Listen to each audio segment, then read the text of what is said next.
So I don't live too far from here, but I had a really stressful ride getting over here. Because I hate when people stare at me. Don't you hate that?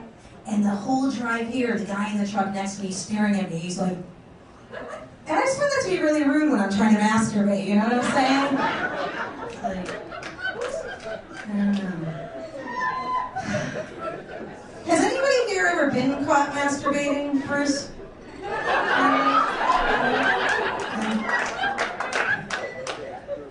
Yeah. I'll never forget the first time I was caught. I mean, how embarrassing to be reprimanded in front of the entire 4th grade class, you know? And by reprimanded, I mean fired and banned from ever teaching again. Which was weird because it didn't even work there. It's just there for career day. Anyway, so they have all these strip clubs in Vegas, and I'd never been to one before, you know, for the sake of this joke. So I figured, you know what? I'm going to go in, I'm going to see what goes on in there. I just started talking to the manager, and I asked him about auditioning. I just wanted to see what he would say. Like, I was trying to, you know, see if I could boost my ego a little. And he's like, listen, if I'm being honest with you, there's something about yourself you're really going to need to change if you ever want to be a successful dancer. And I'm like, okay, how am I supposed to go back to my childhood and get molested by my uncle, you know? I was telling my girlfriend this story. I don't even know if I should go here. Do it. You guys are so white. I don't know. I was telling, this is true too. I was telling my girlfriend this story. She got so fired up about it. She's actually this heavy-set black woman. She's like really like sassy, and you know she knows how to like tell a story. And I don't mean to be racist, but I think black people are actually funnier than white people. Sorry. They know how to tell a story. They have a little zip to their game. So I was thinking, if this happened to her, I can imagine how the story would go. Do you want to hear the black version of that story? Yes! All right, I'm going to try to pull this off, okay? So I apologize ahead of time because my black accent isn't that great, but I'm working on it, okay? So she's like choking on her. If you need to close your eyes and envision like Monique or something, go for it. All right, you guys ready? You ready? What the fuck is wrong with service people nowadays? Me and my girls, Tamika and Yolanda, we was kicking it at Red Lobster, and we the kind of girls who ain't afraid to get our food on. You know what I'm saying, bitches? I seen that TV commercial with all that shrimp and pasta and shit, so I ordered it straight up like I see on TV. Shrimp lovers to life. Out comes my dish. This sorry-ass Jenny Craig-looking two-piece of shrimp-having motherfucker. I said to my waitress, girl, what you call this shit? My shrimp swim away before I made it to the damn plate? That skinny bitch looked at me like my head had 2 weaves. Maybe 2 shrimps enough for her anorexic little ass, but mama's gotta eat. I work hard for my money. You ready for what this hoe says to me? She gonna have the damn nerve to tell me it always looks better on TV.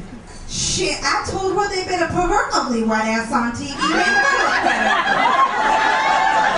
They say the TV adds 10 pounds. They better put that skinny bitch on twice. Alright, I was out the other night, and this guy comes up to me, and he goes, holy crap, he goes, you look just like that American Idol judge. And I was like, really? Thank you.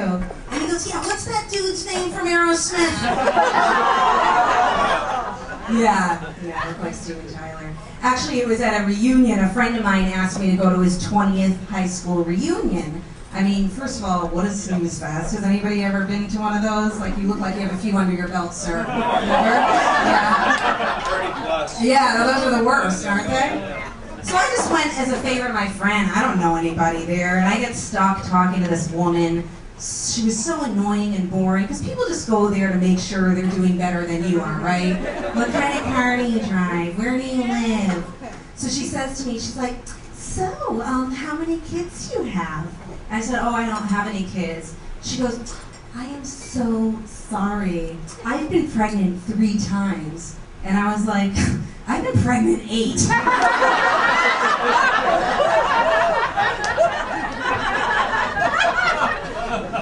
to go there, lady? I really want to go there. Who wears the pants? I say, the fact that he was afraid to answer the question, right? Same situation with you guys?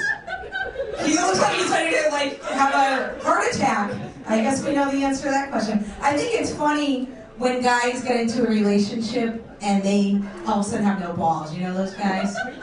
Like, I don't understand women that want to control men, as she's giving him the look like, don't you dare laugh at that joke. No, women want to control men, and men, they want to be controlled for some of them, not all of them.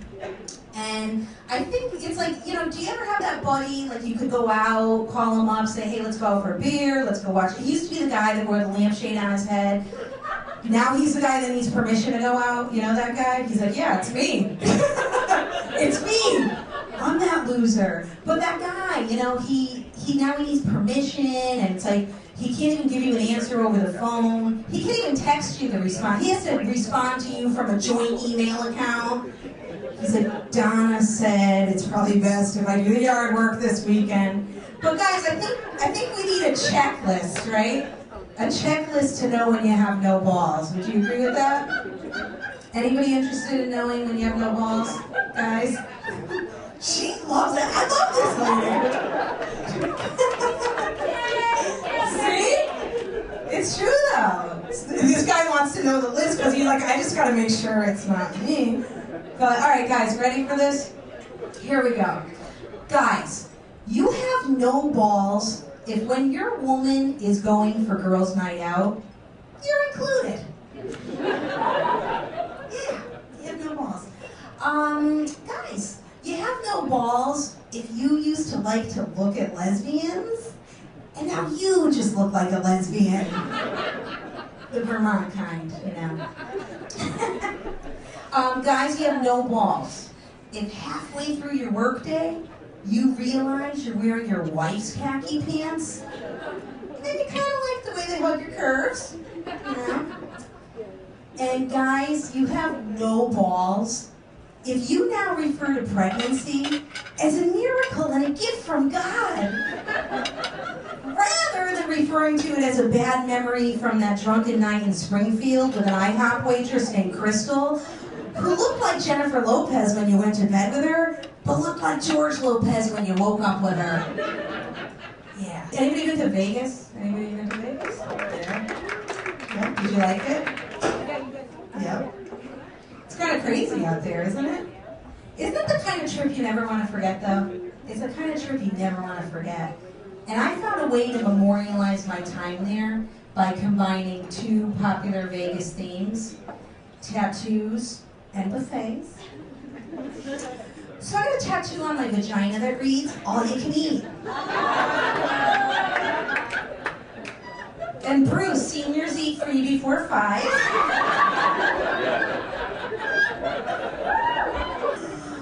Oh my, it's not enough, you know, we have to be self-conscious about the boobs and the weight, everything else. It's like, what the hell? I was at a wedding a couple weeks ago, and I'm dancing, and this woman comes up to me on the dance floor, and she goes, oh my God, you are so skinny. I bet you don't even eat. You must be anorexic. And I was like, oh my God, you are so rude. You must be a fucking cunt. Yeah. Who the hell goes up to somebody they don't even know and says whatever they're thinking, right? You know? Do you think she would have gone up to a fat person and been like, holy shit, you're huge. You must have sleep apnea. And really chafed in her thighs. Yeah, she wouldn't do that because that's not politically correct, right? But we're only politically correct with certain people because we're so afraid to hurt certain people's feelings. We're afraid to tell young girls, you know what? It's not healthy to be fat. It's not good for you. Instead, we say, you know what?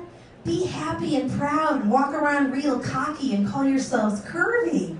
But what kind of message does that send, you know?